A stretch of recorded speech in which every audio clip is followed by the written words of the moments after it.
சம்பாத்தியம் எப்படின்னு சொன்னா, கணவன் இருப்பாரு, நல்ல வீட்டுக்கு செலவழிப்பாரு. எப்படி?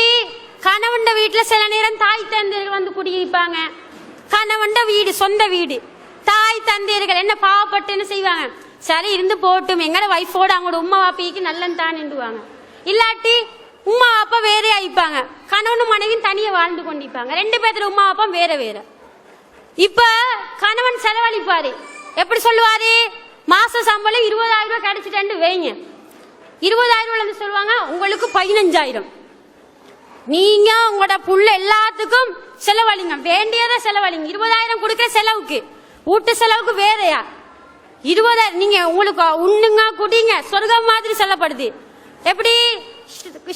நீங்க விரும்பின மாதிரி குடிங்க, விரும்பினமாய் சாப்பிடுங்க, எங்க வேணாலும் போங்க, லட்ச வேல்டுமா அந்த வேல்டு எதுக்கும் போங்க, சந்தோஷமா சொல்லுவாரு. சொல்றாரு என்னத்துக்கு பின்னுக்கால வருது சொல்லிட்டு சொல்றாரு, 5,000 ரூபாய்க்கு இதை மட்டும் உமா கொடுத்துருவோமே. சிரிச்சு கொண்டு இந்த வைஃப் சீயன் சிரிச்சவ டக்குன்னு மூஞ்சி சுடு மூஞ்சி ஆவிடும், பப்படம் பொறிஞ்ச மாதிரி அப்படி சுடு மூஞ்சி ஆவிடும். ஏன்? அவர்த உமாக்கு கொடுக்கறது இவர் கேட்கிறாரு. 15,000 ரூபாய் இதுவரைக்கும் பொண்ணுடைய தாய் தந்தருக்கு செலவழிச்சுப்பாரு. இதை கொடுங்க உங்களோட உமாக்கு ஒரு இது எல்லா வகையிலும் செலவழிச்சுப்பாரு. கணவன் மனைவி கணவனுடைய தாய் தந்தை வார நேரத்தில் என்ன நடக்கும்? செலவுக்கு கொடுக்கவான்னு சொன்னோன்னு எங்க பொம்பளை மூஞ்ச பார்க்கணுமே, என்ன நடக்கும்?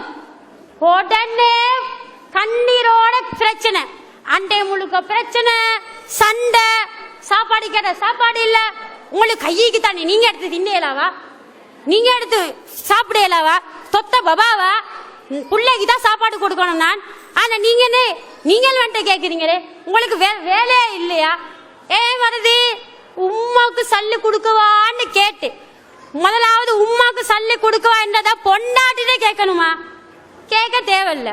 ஓண்ட உம்மா ஓண்ட வாப்பா நீ எதை வேணாலும் கொடுத்துக்கோ, எவ்வளவு வேணாலும் கொடுத்துக்கோ, இதுதான் இஸ்லாம். இது பொண்டாட்டிட்ட கேட்கிறேன், கொடுக்குவா வேணாமா? கொடுக்க நல்ல வேணா கேட்கறத முதலாவது வைக்க கூடாது. பெண்களாகிற நாங்கள் எங்களுக்குள்ளால் இருக்க அதிகமான பிரச்சனை, கணவனுடைய குடும்பத்தாரை நாங்க என்ன செய்ய மாட்டோம், உபசரி கூட மாட்டோம்.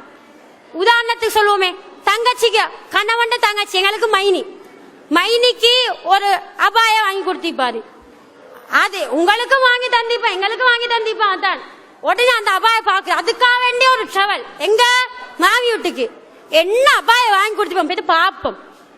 வீட்டுக்கு போவாங்க, அபாயா பாப்பாங்க, என்னடா இது எனக்கு வாங்கி தந்தது சும்மா நார்மல் புடவை, இது பெரிய பெரிய ரிச் புடவை, நல்ல டிசைன் இவக்கு வாங்கி கொடுத்திக்கு, வீட்டுக்கு வரட்டும் பார்த்துக்கொள்றேன் என்ன. வீட்டுக்கு போவாங்க, போன கணவன் டிவி கேட்பாரு, அவருக்கு தெரிய விஷயம் என்ன, இவ என்னத்துக்கு கூட்டியம் போன்னு சொன்ன விஷயம் அது தெரியா.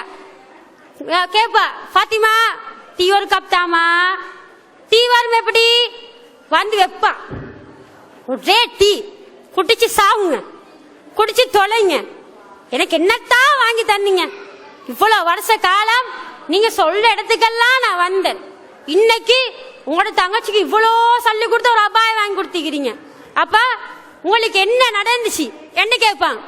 கேட்ட உடனே என்ன நடக்கும்? இப்ப யோசிப்பாரு, அடே இவ்வளோ நாளை என்னெல்லாம் வாங்கி கொடுத்தேன், இப்ப என்ன நடக்குது, இன்னைக்கு வந்து இந்த பிரச்சனை. சாதாரணமா ஒரு 5,000 ரூபாய் அபாயம் வாங்கி கொடுத்திருப்பாங்க, இவக்கு எவ்வளவு எல்லாம் 10,000 ரூபாய் அபாயம் அதுக்கு மேலாம் போய்க்கும். ஆனா ஒரு சாதாரண செஞ்சதுக்கு ஒரு பிரச்சனை, இவர் என்ன செஞ்சிருவா, அண்டையோட பிரச்சனை. மாப்பிள்ள என்ன செய்வாரு, உனக்கு எல்லாம் வாங்கி தந்து போதாதுக்கு பாரு, உனக்கு இனிப்புறம் பச்சை தண்ணியை கூட நான் செலவழிக்க மாட்டேன், உனக்கு ஒரு சாப்பாடை கூட நான் சொல்லி தர மாட்டேன். கணவனுக்கும் மனைவிக்கும் பிரச்சனை, அது இன்னைக்கு உரையில நீங்க பாப்பீங்க, என்னென்ன வகையில பிரச்சனை வருதுன்னு பாப்பீங்க. வந்த உடனே கணவன் என்ன செய்வாரு, செலவுக்கு கொடுக்க வேண்டிய சல்லியை குறைச்சிடுவாரு, கொடுக்க மாட்டாரு, பிள்ளைக்கு மட்டும் செலவழிக்கிறது சல்லியை கொடுப்பாரு. மனைவி என்ன செய்வா, பிள்ளைக்கு மட்டும் சாப்பாடு கொடுப்பா, கணவனுக்கு சாப்பாடு கொடுக்க மாட்டாங்க. எல்லா பிரச்சனையும் வந்தது எதுக்கு? உறவை பேணி வாழாதது, இதுக்கு தான் வந்துச்சு.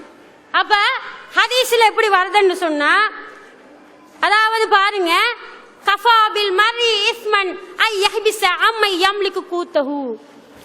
பாருங்க, பிரச்சனை வந்த உடனே கணவன் என்ன சொல்றாரு, இனி போற உனக்கு ஒன்றும் தர மாட்டேன், மனைவி என்ன சொல்ற, என்ன கையால உங்களுக்கு எதுவுமே தர மாட்டேன், ஏதாவது நான் உங்களுக்கு ஊத்தி தந்தேன்டா, ஏதாவது உங்களுக்கு சமைச்சு தந்தேன்னு சொன்னா அது விஷத்துக்கு சமம், அப்படியே சொல்லிடுவா. சொன்ன உடனே என்ன நடக்கும்? பிரச்சனை. இப்ப கணவன் செய்ய வேண்டிய கடமை தடைப்படுது, மனைவி செய்ய வேண்டிய கடமை தடைப்படுது.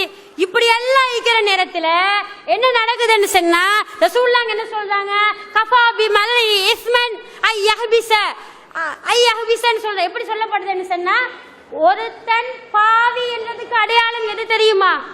ஒத்தம் பாவி எது அடையாளம்? கணவன் சண்டைன்னு சொன்னா கணவனுக்கு செய்ய வேண்டிய கடமைகள் செய்யாம போரு, மனைவி சண்டைன்னு சொன்னா மனைவிக்குரிய ஹக்க கொடுக்காம போரு. இது ஒரு ஒத்தம் பாவி என்றதுக்கு அடையாளம். அப்ப நாங்க நினைக்கணும் என்ன, கணவனுக்கு மனைவிக்கு மட்டும் இல்ல, சகோதரர்கள் சண்டை ஆயிக்கலாம், எங்கட நான தம்பியோட பேசாம இருப்போம். இப்ப நாங்க என்ன நினைக்கணும், என்னுடைய நானா பேசலதான், தம்பி பேசல, போன வருஷம் எல்லாம் இனிப்பும் தேனுமா இருந்திப்பாங்க, நல்ல நகமும் சகையாட்ட ஒட்டி கொண்டு போய் தீப்பாங்க. இப்ப என்ன நடக்குது? இந்த வருஷம் பிரச்சனை, போன வருஷம் எல்லாம் நல்ல உடுப்பு ட்ரெஸ் எல்லாம் வாங்கி கொடுத்திருப்பாங்க, இந்த வருஷம் சண்டையில ஒன்றுமே கொடுக்க மாட்டாங்க. ஏன்? அவரோட நான் சண்டை, அவர் எனக்கு இப்படி ஒரு வார்த்தையை சொல்லிட்டாங்க, அதால நான் ஒன்றுமே கொடுக்க மாட்டேன், இப்படி எல்லாம் நாங்க சொல்லுவோம். அந்த நேரத்தில் இஸ்லாம் என்ன சொல்லுது, யாரு தனக்கு கடமையாகிறார்களுக்கு கொடுக்காம தடுக்கிறாங்களோ அவர் பாவி. உங்களோட கணவர் உங்கள்ட்ட ஒரு சாப்பாடு கேட்கிறாங்க, நீங்க சண்டையின் காரணமாக சாப்பாடை கொடுக்க மறுத்து விட்டால், நீங்கள் சண்டையின் காரணமாக உங்களுடைய கணவனுக்கு செய்ய வேண்டிய பணிவிடையை செய்யாவிட்டால் நீங்கள் பாவி என்று ரசூலுல்லாஹ் சொல்றாங்க. அதே மாதிரி எல்லா உறவுக்கும் பொருந்தி பாருங்க. மாமா பிரச்சனை, பெரியப்பா பிரச்சனை, வளமையா எல்லாம் கொடுக்க ஹக்க எல்லாம் கொடுத்துட்டு வாரீங்க, சண்டை இந்த வருஷம் கொடுக்கல, கொடுக்காம இருப்பீங்களா, அப்ப நீங்க பாவி. நான் உங்களுக்கு மட்டும் சொல்லல, யாரெல்லாம் இந்த செயல்களை செய்கிறாரோ அவர்கள் பாவி என்று ரசூல் ஸல்லல்லாஹு அலைஹி வஸல்லம் சொல்றாங்க.